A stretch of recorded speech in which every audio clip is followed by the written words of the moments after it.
Abavubuka era olabo mu sazza lya Bugerere olwaleero abavubuka bakoze ebitundu 85 ku 10 ku bantu abadduse yesaawo okuvaayo twenyigiramu tusobole okuba nga tuzza Obuganda ku ntikko n'okuba nga twagala kabaka waffe era tumusabira tweyanza nnyo beene tweyanza ddala ku kawuka ka mukenenya nkubiriza abavubuka bonna mubeere beegenderevu nnyo ebirungi biri mu maaso so be protective abstain if you're not ready for it.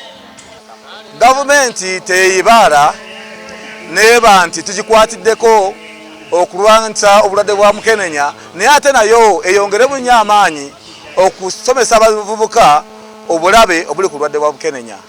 Bwo obulwadde bwa mukenenya butulesezza abaffe bangi naddala okusingira ddala abavubuka ab'omulembe omutebi. Abavubuka bannange obulwadde bwa mukenenya si walumbe, obulwadde bwa mukenenya si kivumu. Bw'oba oli mulwadde wa mukenenya genda ofune amakerenda, genda ofune ARVs gakuume obujjumbize gy'oli ng'omira amakerenda bwe bulamu bwo. N'olwekyo nkubiriza abavubuka bannange mugende obanga muli balwadde oba temuli balwadde mugende mwekebeze mumanye weyimiridde ku bulwadde bwa mukenenya ssaawa eno. Emisinde Gya Kabaka egiyimiridde ku mulamwa ogw'okulwanyisa akalwadde ka mukenenya mu Uganda. Obubaka bwennina eri abawala abato naddala abali mu ssomero awamu n'abavubuka okutwaliza awamu kwe kwewala ebikolwa eby'obukaba naddala oba nga toli mufumbo okusobola okulwanyisa okwewala akawuka ka mukenenya. Ekyokubiri n'abantu abafumbo okwewala okubeera nga si beerufu eri bannaabwe oba omuntu kye yandiise okubeera abeesigwa.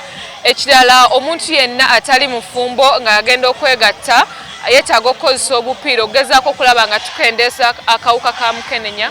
Ne obubaka obulala bwennina bwe buli eri abantu abalina akalwadde tubadde tubasaba munywere ku ddagala ate mulekeraawo okusiiga abalala. Mubeere beesimbu, omuntu oba omufunye mubulire nti olina akawuka mugende mu ddwaliro abasawo basobole okubabuulira engeri gye musobola okubeera awamu nga temwesiize kalwadde. Munywere ku ddagala. Abantu bonna bwe bazaala n'akawuka oba bamaama ng'olina akawuka ng'oli lubuto genda mu ddwaliro ofune obujjanjabi bwe.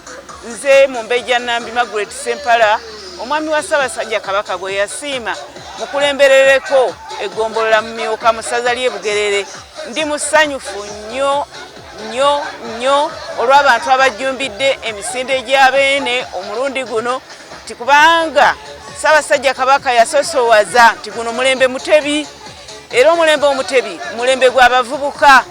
Otunula wano mu bantu abava okudduka emyaka gyonna mwegiri naye tusosowaza nnyo abavubuka era be bakulembedde abavubuka ba Kayunga Community Club be bakulembedde mu nteekateeka zonna nga bali wamu ne mu Myuka n'olukiiko lwe okulaba nga emisinde gino gigenda mu maaso.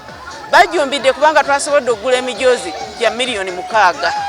So njagala kwebaza aba Kayunga Community, Director wa Kayunga Regional Referral Hospital n'abasawo bonna. Era mu kaseera kano tukomyewo mu misinde tugenda kuteekateeka ekyoto nga tugenda kusoma ku ngeri y'okweziyiza